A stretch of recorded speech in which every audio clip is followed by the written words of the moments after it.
बिस्मिल्लाहिर्रहमानिर्रहीम, अस्सलाम वालेकुम। अली सलमान जीटीवी के तमाम नाज़रीन को जी स्पोर्ट्स में खुश आमदीद कहता है, जहाँ पीर से लेकर जुमेरात तक रोज़ाना रात 11:05 पर हम इस महफिल को सजाते हैं आपके लिए और बात करते हैं उस दिन खेले जाने वाले मैचेस या उस दिन से जुड़ी स्पोर्ट्स की खबरों के बारे में। पहला टेस्ट मैच पाकिस्तान ने साउथ अफ्रीका के खिलाफ 93 रन के बड़े मार्जिन से जीता है और अब दूसरे टेस्ट मैच की तैयारियाँ जारी हैं। लेकिन जिस तरह आपके इल्म में है कि हम रोज़ाना उस दिन की हैपनिंग के हवाले से बात करते हैं, तो आज का दिन जो है वो बड़ी तारीखी अहमियत का हामिल है, क्योंकि आज पाकिस्तान ने अपने टेस्ट स्टेटस मिलने के बाद पहला टेस्ट मैच खेला। गो कि पाकिस्तान को इस पहले टेस्ट मैच में शिकस्त का सामना करना पड़ा, लेकिन उसके बाद पाकिस्तान ने अगले ही टेस्ट मैच में अपनी अहमियत को और अपनी अफादियत को शो किया और इंडिया को जो है वो टेस्ट मैच में शिकस्त दी। तो आज उस लेगेसी की याद हम मनाएंगे यकीनी तौर पर कि जहाँ पे पाकिस्तान ने जो है इसको टेस्ट स्टेटस मिला था और पाकिस्तान ने फिर टेस्ट नेशन होने का एजाज़ हासिल किया था। इसके साथ साथ आज हमारे बहुत ही अपने और बहुत ही करीबी दोस्त अक्सर हमारे शोज़ में भी होते हैं, हारिस अयाज अपनी सालगिरह को सेलिब्रेट कर रहे हैं। हम सब की जानिब से हारिस अयाज को सालगिरह की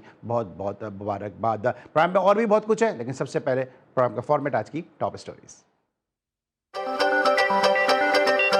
रावलपिंडी टेस्ट के लिए पाकिस्तान और जनूबी अफ्रीका की टीमें कल इस्लामाबाद पहुंचेंगी। दूसरे टेस्ट के लिए भी स्पिन फ्रेंडली विकेट बनाई जाएगी। टेस्ट सीरीज का दूसरा मैच 20 अक्टूबर से रावलपिंडी क्रिकेट स्टेडियम में शुरू होगा। कौमी टेस्ट टीम को एक फतह ने टेस्ट चैंपियनशिप में दूसरे नंबर पर पहुंचा दिया। जनूबी अफ्रीका के खिलाफ व्हाइट बॉल सीरीज के लिए टिकटों की कीमतों का ऐलान। रावलपिंडी में जनरल इंक्लोजर्स की कीमत 400 रुपए रखी गई है। लाहौर में जनरल इंक्लोजर्स की कीमत 400 रुपए मुकर्रर। फैसलाबाद में 3 ODI मैचेस के टिकट की कम से कम कीमत 400 रुपए मुकर्रर की गई है। UAE ने T20 वर्ल्ड कप 2026 के लिए क्वालिफाई कर लिया। ICC विमेंस वर्ल्ड कप में ऑस्ट्रेलिया ने बांग्लादेश को एकतरफा मुकाबले में शिकस्त देते हुए सेमीफाइनल के लिए क्वालिफाई कर लिया। Sultan of Johor junior hockey cup में पाकिस्तान टीम कल ऑस्ट्रेलिया से नबर्द आजमा होगी। पाकिस्तान और भारत एक और मैदान में फिर आमने सामने। पाक भारत फाइटर्स दुबई में बड़े मुकाबले में एक्शन में दिखाई देंगे। पाकिस्तानी फाइटर रिजवान अली 23 अक्टूबर को भारतीय हरीफ राणा प्रताप सिंह से मुकाबला करेंगे। बलोचिस्तान का बॉक्सर शेर शुएब खान जहरी इस्तांबुल में सब जिलाली परचम बुलंद करने को तैयार। टर्की के शहर इस्तांबुल में होने वाली फाइट में शुएब जहरी का मुकाबला भारत के मारूफ बॉक्सर से होगा। शुएब जहरी और भारतीय बॉक्सर के दरमियान मुकाबला 8 नवंबर को इस्तांबुल में होगा। और क्रिस्टियानो रोनाल्डो ने एक मरतबा फिर तारीख रकम कर दी। मायानास फुटबॉलर वर्ल्ड कप क्वालिफायर्स में सबसे ज्यादा गोल करने वाले खिलाड़ी बन गए। जी नाज़रीन, ये थी आज की टॉप स्टोरीज़ और अपनी टॉप स्टोरीज़ में देखा कि कल पाकिस्तान जो है वो सुल्तान जौहर हॉकी टूर्नामेंट में ऑस्ट्रेलिया के खिलाफ खेलेगा और दूसरी तरफ ऑस्ट्रेलिया ने बांग्लादेश को हराकर वीमेंस क्रिकेट वर्ल्ड कप के सेमीफाइनल के लिए क्वालिफाई कर दिया है। रावलपिंडी में 20 अक्टूबर से सीरीज़ के दूसरे और आखिरी टेस्ट मैच का आगाज़ होने जा रहा है और इत्तलात यही है कि इस टेस्ट मैच में भी जो है वो स्पिन ट्रैक ही तैयार होगा। इस टेस्ट मैच के हवाले से अपडेट करने के लिए इस वक्त जो है हमारे साथ रावलपिंडी से हमारे नुमाइंदा खुसूसी मुश्तबा हसन मौजूद है। उनसे हम जानेंगे कि क्या ताज़ा तरीन सूरत हाल है। मुश्तबा में अपडेट कीजिएगा कि क्या इस वक्त तैयारियां हैं इस टेस्ट मैच के हवाले से। जी सलमान, बिल्कुल पाकिस्तान बामुकाबला साउथ अफ्रीका दूसरा टेस्ट मैच अब जो है वो लाहौर से शिफ्ट हो गया रावलपिंडी की तरफ और लाहौर में जैसी पिच की बात कर रहे थे हम कि स्लो पिचेज हैं, स्पिनर्स को सूट कर रही हैं। पाकिस्तान के नुमान अली ने बड़ी शानदार बॉलिंग की, साजिद खान ने बड़ी अच्छी बॉलिंग की। इसके अलावा शाहीन अफरीदी की अगर हम बात करें तो वो डेड पिच पे भी पाकिस्तान की शाहीन अफरीदी जो फास्ट बॉलर है उन्होंने उस डेड पिच पे भी 4 विकेट लेके साबित कर दिया कि अगर बॉलर में रिदम है, बॉलर में दम है तो वो डेड पिचेस पर भी विकेट ले सकता है। लेकिन दूसरी तरफ अगर हम बात करते हैं रावलपिंडी की, जो कि पास्ट में माजी की अगर बात करें तो बड़ा स्कोर बनता है। यहाँ पे 600 रन इंग्लैंड ने बनाए, फिर पाकिस्तान ने भी 500-600 रन बनाए। तो इस तरह इस चीज को देखा जाए तो पिंडी की जो माजी का रिकॉर्ड है उसमें तो काफी स्कोर बनता जा रहा है। लेकिन इस दफा जो है जो पाकिस्तान के थिंक टैंक है उन्होंने थोड़ा डिफरेंट करने की सोचा है। इस दफा पंखे लगाकर पिच को जो बिल्कुल ड्राई किया जा रहा है और जो स्पिन पिच है एक मतलब तैयार की जा रही है और साउथ अफ्रीका के लिए, और साउथ अफ्रीका को स्पिन में एक दफा फिर फंसाया जाएगा। स्पिन के जाल में जब फंसाने की बात करते हैं तो नुमान अली, साजिद खान और फिर सलमान अली आगा वहाँ पे मौजूद है। तो पाकिस्तान टीम का जो स्पिन डिपार्टमेंट है वो काफी अच्छा परफॉर्म कर रहा है और विकेट भी ले रहा है। आपने देखा पिछले अगर सबका कई मैचेस का रिकॉर्ड देखे तो पाकिस्तान के स्पिनर्स ही ऐसे हैं जो विकेट ले रहे हैं। इसके अलावा अगर हम बात करते हैं पाकिस्तान के फास्ट बॉलर डिपार्टमेंट की तो वकार यूनुस की एक बात मुझे याद आ गई कि वकार यूनुस ने कहा कि पाकिस्तान जो माजी में एक बड़ा अच्छा रिकॉर्ड रहा पाकिस्तान का माजी में कि पाकिस्तान के पास फास्ट बॉलर थे, मैच जितवाते थे। हार्डली एक आध स्पिनर होता था। पहले सकलैन मुश्ताक, फिर मुश्ताक अहमद और फिर दानिश कनेरिया आ गए और उसके बाद सईद अजमल आ गए और फिर इस तरह एक एक स्पिनर का दौर चलता आ रहा है। लेकिन अब पहला मौका है काफ़ी अर्से बाद पाकिस्तान की हिस्ट्री में कि अब जो है वो 2-2, 3-3 स्पिनर खिलाए जा रहे हैं और एक आध फास्ट बॉलर को खिलाया जाता है। जो ओवर जो है हार्डली 3 या 4 ओवर खिलाए जाते हैं पाकिस्तान के पूरे मैच में फास्ट बॉलर को, और इनका कैरियर जो है वो काफ़ी हद तक डिस्ट्रॉय किया जा रहा है एक किस्म का इस तरह के पिचेस बनाकर, क्योंकि ये जो पिचेस है ये हमें अवे मुस्तफा, चले ये तो आपने अपडेट टेस्ट मैच के हवाले से जो सीरीज का दूसरा टेस्ट मैच खेला जाएगा, लेकिन व्हाइट बॉल के हवाले से क्या अपडेट्स है? क्योंकि भारतीय मीडिया एक दफा फिर इस बात के लिए र्यूमर्स फैला रहा था, स्पेकुलेशन वहाँ पे जारी थी, फेक न्यूज़ वहाँ पे फैलाई जा रही थी कि जनाब सलमान आगा को एशिया कप की कारकर्दगी की वजह से कप्तानी से हटा दिया गया है। इस खबर में जो है वो किस हद तक दरोगोई है और इस खबर में किस हद तक झूठ है, ज़रा इस हवाले से बताइएगा कि T20 के हवाले से क्या आपके पास अपडेट्स है? जी सलमान, बिल्कुल मैं आपको ये बताता चलूँ कि बाबर आजम के जो मदाह है, जो बाबर आजम के फैन हैं, उनके लिए बहुत बड़ी खुशखबरी आने वाली है, क्योंकि पाकिस्तान मुमकिन तौर पे T20 स्क्वाड का जब ऐलान होगा तो उसमें बाबर आजम का जो नाम है वो सामने आ रहा है। इसके अलावा अगर हम बात करते हैं कप्तानी की, तो कप्तानी है वो बदस्तूर सलमान अली आगा के पास रहेगी। भारतीय मीडिया के मुताबिक प्रोपेगेंडा चल रहा है कि हो सकता है सलमान अली आगा से कप्तानी लेकर शादाब खान को दे दी जाए, लेकिन इसमें आपको मैं बता दूं कोई सच्चाई नहीं है, कोई हकीकत नहीं है, बल्कि कप्तानी जो है वो सलमान अली आगा ही करेंगे। लेकिन दूसरी तरफ अगर हम देखते हैं बाबर आजम की बात करते हैं तो यकीनी तौर पर इस चीज़ को पाकिस्तान की हालिया परफॉर्मेंस को देखा जाए, एशिया कप में पाकिस्तान की बैटिंग को देखा जाए, या आगे फ्यूचर का अगर सोचा जाए पाकिस्तान का, क्योंकि वर्ल्ड कप खेलना है पाकिस्तान ने 2026 में, तो बाबर आजम के फैंस के लिए बहुत बड़ी खुशखबरी है कि बाबर आजम जो है वो पहले टेस्ट मैच में तो है ही है, वनडे में भी है, अब T20 में भी कम बैक करने लगे। और जितने भी पाकिस्तान के फैंस थे जो रूठे हुए थे पाकिस्तान से, पाकिस्तान मैनेजमेंट से, टीम सिलेक्शन से रूठे हुए थे कि बाबर आजम जो है वो T20 टीम में नहीं है, उनकी पाकिस्तान की परफॉर्मेंस काफी नीचे जा रही है, बैटिंग के लिहाज से हर मैच में स्ट्रगल कर रहा है, मिडिल ऑर्डर पाकिस्तान का स्ट्रगल कर रहा है। तो अब ये जो जितनी भी पाकिस्तान के फैंस की जो तमाम तर जो इनकी परेशानी थी या जो इनके तहफ़्फ़ुज़ात थे वो दूर होने लगे कि बाबर आजम जो है वो वापस आ रहे हैं, और पाकिस्तानी फैन जो है मता जो है जो बाबर आजम के फैन है खासतौर पर वो बड़े खुश हैं। दूसरी तरह अगर हम बात करते हैं बाबर आजम की परफॉर्मेंस की, तो ठीक है टेस्ट मैच में अभी पहला मैच खेला बाबर आजम ने तकरीबन 42 रन, दूसरी इनिंग में मुश्किल कंडीशन जरूर कह सकते हैं, लेकिन कोई इतनी अच्छी इनिंग कह सकते हैं क्योंकि अकॉर्डिंग टू द कंडीशन ठीक था परफॉर्म किया उन्होंने, लेकिन इस इनिंग को बिल्ड करते और एक आध 50 करते अपना जो कॉन्फिडेंस है उसको जरूर बूस्ट करना चाहिए था बाबर आजम को।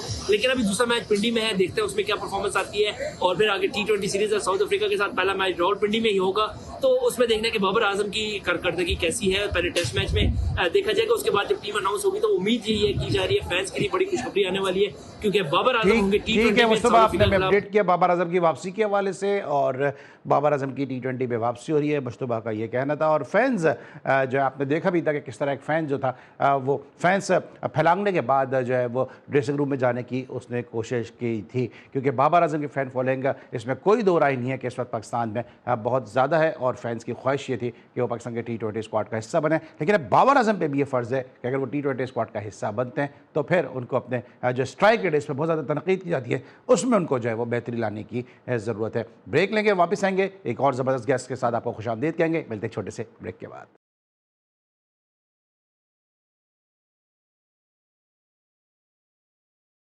Welcome back after the break. और ब्रेक पर जाने से पहले हमारे साथ रावलपिंडी से हमारे नुमाइंदे खुसूसी मौजूद थे मुश्तबा हसन, और इस वक्त मुझे एक और मुश्तबा ने ज्वाइन किया कि जिनको पाकिस्तान क्रिकेट में उनका क्या बहुत ही ज़्यादा कंट्रीब्यूशन है। आज 16 अक्टूबर को हम ये शो कर रहे हैं, और 16 अक्टूबर 1994 को इन्होंने पाकिस्तान को रिप्रेजेंट किया कराची के नेशनल स्टेडियम में, लेकिन इनकी बैटिंग उस मैच में नहीं आई, लेकिन पाकिस्तान ने उस मैच में जो है वो 8 विकेटों से साउथ अफ्रीका के खिलाफ वनडे मैच में कामयाबी हासिल की। यही नहीं बल्कि अभी रावलपिंडी में सीरीज़ का दूसरा टेस्ट मैच खेला जाएगा साउथ अफ्रीका के खिलाफ, तो रावलपिंडी में इन्होंने जिम्बाब्वे के खिलाफ एक ऐसा टेस्ट मैच खेला जिसमें दोनों इनिंग में इन्होंने 50 रन स्कोर किए। और इसी ये जो अक्टूबर का महीना अभी जारी है, इसी अक्टूबर की 30 तारीख को इन्होंने जो है ज़बरदस्त 113 रन की इनिंग भी खेली जिसमें ये मैन ऑफ द मैच रहे। तो अक्टूबर और रावलपिंडी के हवाले से जो है वो आज सिर्फ मुश्तबा साहब के लिए बड़ा यादगार ये महीना भी है, और ये रावलपिंडी का वेन्यू है वो भी इनके लिए बड़ा यादगार है। शो में खुशामदीद कहेंगे पाकिस्तान के ज़बरदस्त लेफ्ट हैंडेड स्टाइलिश बैट्समैन, और एक ऐसे बैट्समैन को कि जिनको अपनी विकेट की अहमियत का अफादियत का एहसास था, और जब तक ये क्रीज पे रहते थे इनको आउट करना बॉलर के लिए जुए शेर लाने के मुतरादिफ होता था। आसिफ मुश्तबा साहब मेरे साथ शो में मौजूद है, शो में खुशामदीद कहते हैं। अस्सलाम वालेकुम आसिफ भाई। वालेकुम अस्सलाम वालेकुम। आसिफ भाई, आपका बहुत बहुत शुक्रिया कि आपने शो के लिए वक्त निकाला। 16 अक्टूबर ये मैंने 16 अक्टूबर को पाकिस्तान आप नेशनल स्टेडियम कराची में कामयाबी भी हासिल, लेकिन साथ साथ 16 अक्टूबर वो दिन भी है कि जब पाकिस्तान को टेस्ट स्टेटस मिला था और पाकिस्तान ने अपनी हिस्ट्री का पहला टेस्ट मैच इंडिया में खेला था। ये जो लेगेसी जो हमारे सीनियर्स ने छोड़ी है, इसमें मैं चाहूंगा कि थोड़े से आपका जो है वो इनपुट हमें मिल सके कि जो उन्होंने लेगेसी लेके चले वो फिर आप जैसे लोग उसको आगे लेके चले और आज पाकिस्तान एक मजबूत टेस्ट नेशन के तौर पर जाना जाता है। पहली बात तो यह बड़ी बात है, आपकी सारी चीजें याद रहती है। मुझे तो आप ही हमारे जहन में ये चीजें इतनी नहीं होती जो तो लेगेसी हम लेके चले और मुझसे लेके चले जो पाकिस्तान के लिए जो मेहनत, ये जो प्लेयरों की तो वो हम इस चीज का उन्होंने बीज बोया और आजकल के प्लेयर या आजकल के लोग हमारे उसका फल और उसको एंजॉय, इसको चाहिए कि वो हरा भरा रहे, उसको फल करते रहे और देखभाल करें।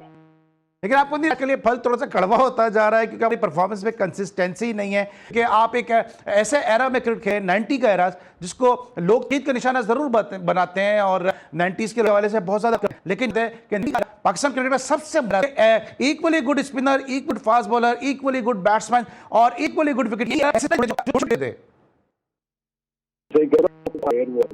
जो नहीं बन पाया आजकल के प्लेयरों की बात करते हैं वो कुछ 90 के प्लेयर पसंद नहीं आते हैं, वो चीजें गम ठंडा में चलता है, उससे को सही कर तो चले वो कभी खत्म तो होगा नहीं इस सिलसिले के लिए। बिल्कुल ठीक है। अच्छा आसिफ भाई, करंट क्रिकेट आते हैं, पाकिस्तान टेस्ट मैच से जीता, लेकिन हम जो कर रहे हैं टीम आती है उसके खिलाफ हम पंखे लगाते हैं, मैदान में होता है, हम टेस्ट मैच जीत लेते हैं, ये रिजल्ट के लिहाज से तो बहुत अच्छी चीज है। आपको लगता है कि हमने दो स्पिनर टेस्ट मैच जीतने के साथ हम सैक्रिफाइस कर रहे होते हैं? ये बात है कि इस वक्त ना जो स्पिनिंग और फ्लैट हो पाक मकसद बहुत सारी आती है फाइनेंशियल। अगर पाकिस्तान मैच हार जाते तो कोई पाकिस्तान का जीतना बहुत जरूरी है। अच्छा, दूसरी चीज के स्पिनिंग ट्रैक है। अब दो चीजें होती है, यहाँ तो आपने अपने फाइनेंशियल टर्म्स देखना फिर डेवलपमेंट देखनी। आज पूरे जो है वो सिर्फ फाइनेंशियल टर्म्स पे चली, डेवलपमेंट कोई ख्याल ही है कह लेते हो बस जो है किसी तरह हमारे पैसे क्यों चीजें हैं रनिंग ट्रैक नहीं तो हमारे ये देखिए टेस्ट मैचेस अवे खेलते हैं। अगर हम ज्यादा मैचेस होम खेल रहे हैं बाहर का नहीं मैचेस जो है अपने कर सके, लेकिन अगर हमने के ज्यादा मैचेस खेलने तो हमें थोड़ी सी अगर पैसों पे हमें ऐसी पिच बनाना बाहर खेलने की प्रैक्टिस बड़ा आपको कैलकुलेशन आएगा कि ये हम कहाँ ज्यादा खेल रहे हैं कहाँ कम है। लेकिन पाकिस्तान के लिए जीत बहुत जरूरी थी, कोई शक नहीं है। ठीक है। ऐसे में पिंडी में नेक्स्ट टेस्ट मैच खेला जा रहा है और यहाँ भी खबरें यही हैं कि स्पिनर्स को ये जो है वो पिच सपोर्ट करेगी। जिस तरह मैंने इब्तिदा में कहा कि आप पिंडी में टेस्ट मैच खेले अगेंस्ट जिम्बाब्वे और आपने दोनों इनिंग में वहाँ पे 50 किए थे, 93 की मैं बात कर रहा हूँ। अब पिंडी की जो पिच है उसका रवैया आपके दौर के लिहाज से थोड़ा सा मुश्किल नजर आएगा। ये वही पिच है कि जहाँ पे जो है वो रमीज राजा साहब के दौर में इसको रेड़ा विकेट बनाया गया और कहा गया कि टेस्ट मैच जीतना है कि बाबर आजम के जो कवर ड्राइव देखने, और उसके बाद डीमेरिट पॉइंट दिए गए और क्यूरेटर सरफराज खान जो थे उनको बहुत ज़्यादा तनकीद का निशाना भी बनाया गया। आपको क्या लगता है कि अब जो है क्या जिस तरह हम पिच बनाना चाह रहे हैं, क्योंकि पिंडी की पिच जो है ट्रेडिशनली थोड़ी सी फास्ट बॉलर को सपोर्ट करती है, क्या ऐसे पिच हम बना सकेंगे या फिर ये फ्लैट बैटिंग पैराडाइज विकेट बन जाएगी? देखिए, स्पिनिंग ट्रैक बनाना, जो पिचेस बनाना वो भी एक आर्ट है। ऐसा ना जैसा आपने कहा कि स्पिनिंग बनाने के चक्कर में जो है ना वो फ्लैट हो जाए या अनइवन हो जाए, दो चीजें हो सकती हैं इसमें। फ्लैट भी सकती है और एक्स्ट्रा स्पिन जो कि बाउंस के साथ या लो बाउंस के साथ दोनों चीजें हो सकती है कि इसमें हो। लेकिन काफी अब तो मेरे ख्याल में काफी प्रोफेशनल और काफी जो है एक्सपीरियंस और काफी जो टेक्नोलॉजी इस्तेमाल कर रहे होंगे पिचेस के बनाने के लिए, जो मैं अज्यूम कर रहा हूँ, जो मैं ख्याल कर रहा हूँ ऐसा करते होंगे। लेकिन अगर उन्होंने पिच अच्छी नहीं बनाई तो हो सकता है हमारे लिए ही हमारे गले ना पड़ जाए टेस्ट मैच ना, क्योंकि जिन बॉलों के खिलाफ हमने देखे बैटिंग हमने जीत तो गए हम, लेकिन हमने अपनी शॉर्ट कमी है उसको भी नजर रखना चाहिए कि हमने इतनी अच्छी बैटिंग नहीं की है सेकेंड इनिंग में जितनी, हालांकि उनकी जो 7 विकेट स्पिनर्स थे वो इतने नामी गिरामी या जो ऐसे वो नहीं थे जो होने चाहिए थे, लेकिन उसके बाद भी हमने स्ट्रगल किया। आप ये देखें कि स्पिनर्स पे हम स्ट्रगल कर रहे हैं। अगर उनकी लाइन या कोई बॉल अच्छी हो गई, हम उन्होंने कैचेस भी छोड़े, तो इस बहुत सारी चीजें एलिमेंट है। ये मैच जीतने से ये नहीं कि हम जो हमने गलतियां की हैं या हम नहीं कर सकते उसको हम भूल जाएं सेकंड टेस्ट मैच के लिए। सही। अच्छा भाई, आप खुद बड़े ज़बरदस्त मिडिल ऑर्डर बैट्समैन थे और इस तरह मैंने पहले भी कहा कि आपको अपनी विकेट की अहमियत का, अफादियत का एहसास था। आउट करना आपको एक बहुत मुश्किल काम होता था। लेकिन अब हम देखते हैं कि पाकिस्तान का जो मिडिल ऑर्डर है वो इतना सस्टेन नहीं कर पाता, प्रेशर इतना हैंडल नहीं कर पाता। क्या वजह आपको लगती है कि क्या हम स्पिनर्स को खेलना भूल गए? क्योंकि अमूमन स्पिनर्स को ही खेलना पड़ता है टेस्ट मैच में जब आप मिडिल में बैटिंग करने के लिए आते हैं। प्रॉब्लम क्या नज़र आ रही है आपको कि इशू है क्या पाकिस्तान के मिडिल ऑर्डर का? देखिए, इश्यू जो है मिडिल ऑर्डर का वो ये है कि जो बैटिंग करते हैं वो जब डोमेस्टिक क्रिकेट होती है तो जो जहाँ तक मुझे इल्म है उसमें स्पिनर्स को तो बॉल ही नहीं मिल पाती। जो मैं सरकार आप मुझे मैं गलत करा तो मुझे तस्वीर कीजिएगा। और जो कहते हैं जो बैट्समैन हैं जो भी क्रिकेट खेल रहे हैं वो पहले मालूम करेंगे उन्होंने कितने 4 रोजा मैचेस खेले हैं पिछले दिनों में या पिछले कई सालों में। कितने प्लेयर्स आपको मिलेंगे जिन्होंने 4 दिन की प्रैक्टिस की होगी। तो 4 दिन की प्रैक्टिस करेंगे तो पेशेंस आएगा ना खेलने के लिए। हम उसी को T20 स्टाइल या वनडे स्टाइल में खेलेंगे तो वो तो नहीं आएगा। देखिए हमारी अगर हम किसी को भी कॉपी करने जाते हैं, जैसे इंडिया में कॉपी करें कुछ करें, strike rate important part play करती है। लेकिन स्ट्राइक रेट के लिए सबसे पहले जरूरी है कि पिच पे तो खड़े हों। जब तक पिच पे नहीं खड़े होंगे, बॉलिंग नहीं खेलेंगे तो स्ट्राइक रेट कहाँ से करेंगे बनाएंगे और आउट हो जाएंगे बगैर उसके अप्लाई किए तो प्रॉब्लम तो क्रिएट रहेगी। सबसे पहले हमें ये देखना है कि मैचेस कितने खेले हैं 4 डेज के लिए। और क्योंकि पहले हम पर बात 90s की आई थी जब मैचेस खेलते थे, हमारे मैचेस के वो हर तरह की पिचेस पे होती जिसमें हर तरह के पिचेस पे खेलना आता था। बहुत सारी पिचेस ऐसी होती है जो बिल्कुल एक स्पिनिंग ट्रैक होकर बॉलर जो है वो स्टार्ट ही नया बॉल स्पिन करता था। तो कुछ ऐसी पिचेस नेशनल स्टेडियम हो जाती थी, कदाफी स्टेडियम वहाँ पे हेल्पफुल पिचेस होती थी, सीमेंट को भी ट्रैक हेल्प करती थी, स्पिनर्स को भी करती थी, फ्लैग भी हो जाती थी बीच में, बैट्समैन भी रन बनाते। तो वो डिफरेंट हद तक हम पिचेस पे खेलते रहे हैं। अभी क्या होता है कि सबसे पहले अगर बॉल विकेट तेज बनानी तो घास छोड़ दो। घास छोड़ने से विकेट तेज थोड़ी होती है। ना उससे हम फास्ट बॉलर बना पाते हैं, ना उससे हम बैट्समैन बना पा रहे हैं, ना स्पिनर बना पा रहे हैं। क्योंकि फास्ट बॉलर भी जो है वो लाके आराम से बॉल छोड़ दो और उससे ले लेता है। वो बॉल आपको इसलिए हमको तेज नहीं कर पा रहे कि हम जो है ना वो ऐसे में खेलते हैं, वो आप थोड़ी सी बॉलिंग करते हैं इससे मिल जाती है। तो बहुत सारी चीजें हैं इसमें इतनी जो हम डिस्कस नहीं कर पाएंगे। तो बहुत सारी चीजें जिसमें हमें सही करने की जरूरत है। ठीक है, आसिफ भाई हमारे साथ कंटिन्यू करेंगे। इस वक्त एक वक्त तो है ब्रेक का, जब ब्रेक के बाद वापस आएंगे तो बात T20 परफॉर्मेंस के हवाले से एशिया कप को भी डिस्कस करेंगे। पाकिस्तान के स्टाइलिश मिडिल ऑर्डर बैट्समैन और पाकिस्तान के जबरदस्त ऑलराउंडर आसिफ मुश्तबा साहब से मिलते हैं एक छोटे से ब्रेक के बाद।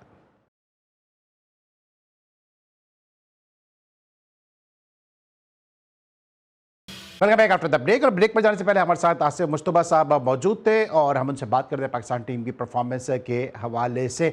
पाकिस्तान की जीत के बाद जनाब मुबारकबाद का पैगामात का जो सिलसिला शुरू हुआ, मोहसिन नकवी साहब ने भी ट्वीट किया था पाकिस्तान की टीम की उम्दा कारकर्दगी पे, और जहाँ पे पाकिस्तान ने 93 रन से पहले टेस्ट मैच में कामयाबी हासिल की। वहीं पाकिस्तान के फॉर्मर क्रिकेटर्स ने भी सोशल मीडिया के जरिए पाकिस्तान की टीम को तहनीती पैगामात भेजें। और पहले मोहसिन नकवी साहब का ट्वीट आपको दिखाते हैं, उसके बाद फिर दीगर जो क्रिकेटर्स हैं उनके ट्वीट दिखाते हैं आपको। Heartiest congratulations to Pakistan Test team on a remarkable victory against the World Test champions South Africa. This win reflected true teamwork and excellence across all departments. Kudos to the captain, players, coaching staff and management for their outstanding. Mohsin Naqvi साहब chairman Pakistan cricket board का ये tweet है। Brilliant bowling by nominally age is just a number, ये कहते हैं राशिद लतीफ साहब। शाहिद आफरीदी कहते हैं super win by Pakistan against a champion side, loved the team spirit, that's how.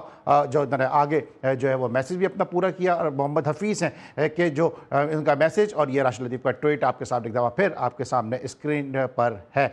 यह शाहिद आफरीदी का ट्वीट जनाब कि जहाँ पे उन्होंने कहा था कि super win by Pakistan against a champion side, loved the team spirit, that's how test matches are won. इमाम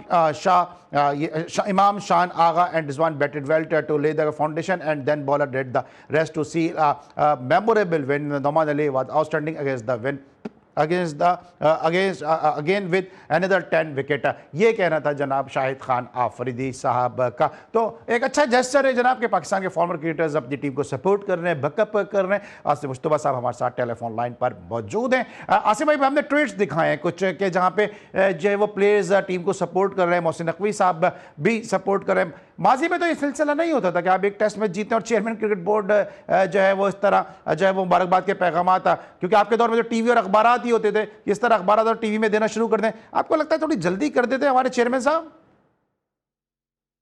नहीं, हालांकि ये सोशल मीडिया है तो ये इस तरह जो है ना सारी पब्लिक के ऊपर चल जाता है। लेकिन जब पहले मैच जीते तो चेयरमैन या बल्कि इवन समटाइम्स गवर्नमेंट की तरफ से भी कैप्टन और मैनेजर को फोन आते थे। उस पर इतना मीडिया नहीं था इसलिए वो खबरों में नहीं आ पाता था, लेकिन ऐसा नहीं था कि फोन आते थे, आपको मुबारकबाद के पैगाम आते थे।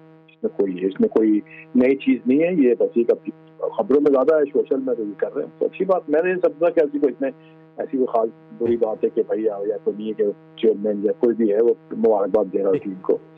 तो ये पहले भी चलता था, सब टीम के पास फोन आते थे, ऐसा कोई सिलसिला नहीं था क्योंकि किसी पता ही चलता क्या हुआ। ठीक है। अच्छा अजय भाई, अब थोड़ा सा टीम में चेंजेस के वाले से भी बात हो रही है। मैं जो टीम की चेंजेस की बात कर रहा हूँ, सिलेक्शन कमेटी में भी बात हो रही है तब्दीली की, पाकिस्तान के स्क्वाड में भी बात हो रही है। पहले मैं जरा सिलेक्शन कमेटी पे आता हूँ कि सरफराज अहमद ने बहुत सारी क्रिकेट आपके अंडर में खेली है। सरफराज को आपने बीज से पौधा और पौधे से तनावर दरख्त बनते हुए अपनी निगाहों के सामने देखा है आपने। सरफराज बतौर चेयरमैन सिलेक्शन कमेटी आपको लगता है कि आइडियल चॉइस है, पाकिस्तान क्रिकेट के जो है मसीहा साबित हो सकते हैं? देखिए ये तो उस वक्त पता जब वो आके चीफ सेलेक्टर बनेंगे और उनके जो फैसले वो रिफ्लेक्ट करें कि आया कि वो मसीहा बनते हैं या वो भी इन्हीं तरह के जो दूसरे सिलेक्टर्स हैं वैसे ही हो जाएंगे। लेकिन जो उसकी जो पर्सनालिटी है वो नहीं लगता कि मुझे वो कोई कॉम्प्रोमाइज करेगा किसी भी सिलेक्शन के ऊपर। ऐसा होना नहीं चाहिए क्योंकि जो उसकी अगर अपनी जो उसके करेक्टर या उसकी पर्सनालिटी से हट के काम करेगा तो वो उसके अपने इमेज के लिए सही नहीं होगा अगर उसी सेक्टर बनता है। अच्छा भाई, दूसरी तरफ बात की जा रही है कि बाबर आजम की वापसी की भी बात हो रही है। आपसे पहले मेरे साथ मौजूद थे हमारे रिपोर्टर मुश्तबा हसन, उनका ये कहना था कि बाबर आजम की जो वापसी है तकरीबन यकीनी है, उनके फैंस भी काफ़ी इससे खुश हैं उनकी वापसी के हवाले से। लेकिन सवाल वही है कि बाबर आजम ने इतनी क्रिकेट खेली कहाँ है T20 की कि जिस परफॉर्मेंस की बुनियाद पर उनकी वापसी की बात हो रही है, क्योंकि जो अभी PSL उन्होंने खेला उसमें भी उनकी कोई परफॉर्मेंस ज़्यादा बेहतर नहीं थी। तो किन बेसिस पे किसी प्लेयर को का टीम से एक्सक्लूजन होता है और किन बेसिस पे उसको सिलेक्शन हो जाता है? देखिए कोई नई बात तो है नहीं कि बगैर किसी परफॉर्मेंस के या बगैर कोई मैचेस खेले किसी भी जो प्लेयर है किसी भी लेवल पे क्रिकेट को प्लेयर सिलेक्ट होते रहे। अगर बाबर आजम हो जाता है तो उसमें कोई ऐसी बड़ी बात नहीं है और प्लेयर है, टॉप प्लेयर है आपके पाकिस्तान का। दूसरी बात ये कि जो उसकी सिलेक्शन हो रही है तो वो तो यही है जो सोशल मीडिया सबने शो मचाया है कि उसको निकाला था स्ट्राइक रेट के ऊपर कि वो जो उनकी जगह लेके आया उनके स्ट्राइक रेट है। तो ये प्रेशर बिल्डअप हुआ है और जो कि एक तरह के तरीके सही है कि आपने स्ट्राइक रेट पर निकाला तो दूसरे से लेकर उनकी स्ट्राइक रेट क्या या उन्होंने क्या किया कम अज कम। तो ये प्रेशर बिल्डअप तो पाकिस्तान मैच ही हारता रहा। तो इसकी वजह से वो बाबर आजम की वापसी जो है वो मुमकिन हो सकती है। अभी भी कोई जरूरी नहीं कि वो वापस आएंगे, सब सारा भी हाइट भी हो सकती है और उसके बाद देखिए जब सिलेक्शन अनाउंस करते हैं तो क्या होता है। ठीक है, ये बाबर आजम की जो वापसी की बात है, आप चूंकि आपने ड्रेसिंग रूम शेयर किया हुआ है, क्रिकेट के नौजवानों की सियासतों को समझते हैं आप, क्या आपको लगता है कि बाबर आजम की जो वापसी की बात हो रही है ये परफॉर्मेंस से ज़्यादा, जिस तरह हमारे सियासतदान कहते हैं कि मुल्क और कौम के वसीतर मुफाद में, आपको लगता है ये कुछ एक्सटर्नल प्रेशर है क्योंकि स्पॉन्सर्स को भी एक बड़े प्लेयर तो चाहिए टीम के अंदर, जिसकी वजह से शायद वापसी हो रही है? नहीं, ऑफ कोर्स बाबर आजम तो एक प्रोडक्ट है, वो प्रोडक्ट जो है वो सबको चाहिए होता है वो, और इसकी वजह से हर तरह के प्रेशर्स होते हैं। मीडिया का प्रेशर है, सोशल मीडिया है, दूसरे लोग हैं, अवामिल हैं, और जो सर्कमस्टांसेस हैं पाकिस्तान क्रिकेट टीम की जो परफॉर्मेंस रही है जिस वजह से बुनियाद बना के है, तो बाबर आजम जो है वो एक सेलिंग पॉइंट तो है पाकिस्तान के लिए और दूसरे जो स्पॉन्सर्स हैं उनके लिए तो है ये बात। ठीक है, दूसरी तरफ उमर अकमल भी अब ट्रेनिंग कर रहे हैं। आपको क्या लगता है कि उमर अकमल पाकिस्तान T20 के लिए एक आइडियल चॉइस हो सकते हैं, क्योंकि अभी भी मिडिल ऑर्डर पाकिस्तान का स्ट्रगल तो करता है और ऐसे प्लेयर की ज़रूरत है कि जो एग्रेसिव भी खेले और जो है उसका फुटवर्क भी अच्छा हो? उमर अकमल अगर वो फिट हैं, जैसे अभी हमने टेस्ट मैच में आसिफ को लिया है अबाउट 30 और 39, अगर फिट हैं और परफॉर्म कर सकते हैं तो वाई नॉट वो क्यों नहीं खेल सकते पाकिस्तान के लिए दोबारा? बिल्कुल खेल सकते हैं और वो पाकिस्तान के लिए परफॉर्मेंस भी कर सकते हैं क्योंकि उनकी परफॉर्मेंस पास में अच्छी थी है। कम से कम वो उनके पास एक तरीका था खेलने का, कैसे टीम को लेकर चलना। आजकल तो जो तरीका हम लोग अपनाए हुए हैं वो तो बहुत ही मतलब एक तरह से लगता है कि बिल्कुल किटी कैट टाइप की चीज हम इस्तेमाल कर रहे हैं। तो बिल्कुल अगर परफॉर्म करें, फिट हैं और वो शो कर सकते हैं तो आगे मान पाकिस्तान हर सबके लिए भी। अच्छा भाई, सलमान आगा की कप्तानी को किस तरह से आप रेट करेंगे, क्योंकि आप खुद भी पाकिस्तान को लीड करते रहे, एयरलाइन को, कराची को आप लीड करते रहे, किस तरह से रेट करेंगे सलमान आगा की कप्तानी को? क्योंकि कंसिस्टेंसी नजर नहीं आती है, कहीं वो बहुत अच्छी कप्तानी करते नजर आते हैं, कहीं बिल्कुल एवरेज से कप्तान नजर आते हैं। देखिए, मैं जो समझता हूँ जो कप्तानी वो कर रहे हैं ना, वो सम टाइम्स उनकी अपनी कप्तानी होती ही नहीं है, ठीक है ना। वो करना चाह रहे हो लेकिन पीछे से प्रेशर होता है आपके कोच का, जो आपके सो कॉल्ड कोच है आपके जो है, उनका प्रेशर होता है, तो हो सकता है उसकी वजह से कप्तानी करते हो। लेकिन फर्स्ट ऑफ ऑल सबसे पहली बात तो मेरे हिसाब से तो जो है उनकी जो T20 में तो खुद जगह नहीं बनती, कप्तान तो बहुत दूर की बात है। तो आपने कप्तानी की बात की, तो कप्तानी क्योंकि वही अगर अपना करना चाहे शायद ठीक है, लेकिन मेरा नहीं ख्याल कि वो जो T20 में वो एक लगे लगाए जो स्क्रिप्ट उस पर काम कर रहे होते हैं। क्योंकि इंडिया में भी काफ़ी बात हो रही है, इस तरह पाकिस्तान 3 मैचेस हारा है एशिया कप में मुसलसल। पहले तो इस पर बताएं कि आप अमेरिका में बैठे हैं, आप अगर बतौर पाकिस्तानी प्लेयर ये देख के कितना अफसोस हुआ कि पाकिस्तान ये के बाद दिख 3 मैचेस हार गया, और जिन हालात में ये एशिया कप खेला गया उनको देखते हुए ये शिकस्त किसी भी पाकिस्तानी को पाकिस्तान क्रिकेट से, पाकिस्तान से मोहब्बत करने वाले को हजम अभी तक नहीं हो पा रही है। वो आप सही कह रहे हैं, लेकिन अगर हमारा as a cricket point of view जज्बाती अंदाज को हम छोड़ दें तो as a cricket point of view से हमारा अभी इंडिया से कोई खास मैच नहीं है, ठीक है ना। अभी हमें उनके लेवल पहुंचने के लिए काफी मेहनत करनी है, लेकिन 2 के हमारे 3 मैचेस में हमने अच्छी खासी फाइट देने की कोशिश की। ऐसा नहीं कि हम बिल्कुल ही ऐसे कोई बहुत आसानी से कोई चले गए। तो ये खुशाइन बात है कि पाकिस्तान ने इंडिया के खिलाफ अच्छा खेला, बेशक हम हार गए, कोई इश्यू नहीं है। तो अगर इसी तरह अगर कोई तरीके से प्रॉपर सिलेक्शन से प्रॉपर जो प्लेयर्स की प्लेसमेंट है उसको इस्तेमाल किया जाए और उनके दिलों से डर निकाला जाए, तो वो कहीं ऐसा मुझे नहीं लगता कि पाकिस्तान जो है इंडिया में क्यों नहीं हारा सकता। बिल्कुल हारा सकता है, जिस तरह हमने 100 पे 1 आउट उसके बाद हम रन नहीं बना सके, तो उस टाइम पे हमारे प्लेयरों को सोचना चाहिए कि हमें फिनिशिंग कैसे करनी है सारे ओवर्स की। अपने रन बनाने के बाद जो है तो और लंबा करना चाहिए, और ये काम है कोचिज का। अगर ये प्लेयर ऐसा नहीं करता है तो उस प्लेयरों को रिमांड करना चाहिए। ठीक है, thank you so much Asim Mushtaba साहब, हमारे साथ आज आप मौजूद थे, और आज हमारा जो शो था मुश्तबा स्क्वायर था, क्योंकि पहले हमारे साथ मौजूद थे मुश्तबा हसन और उसके बाद हमारे साथ मौजूद था आसिम मुश्तबा साहब। आप दोनों का बहुत बहुत शुक्रिया कि आपने हमारे इस हफ्ते के आखिरी शो को अपनी आमद से यादगार बनाया, और हमेशा की तरह आपके साथ गुफ्तगू का जो सिलसिला है उसमें हमेशा ये जो है एक चाशनी रहती है, एक गुफ्तगू ये रहती है, और बड़ी एक जो है वैल्यूबल थाट्स आपके हमारे प्रोग्राम के जरिए नाजरीन तक पहुँचते भी हैं। आज के लिए बस इतना ही, इंशाल्लाह ज़िंदगी रही तो नेक्स्ट वीक फिर आपसे मुलाकात होगी। अली सलमान को उस वक्त तक के लिए पूरी प्रोडक्शन टीम के साथ इजाज़त दीजिए, अपना बहुत ख्याल रखिए, अल्लाह हाफ़िज़।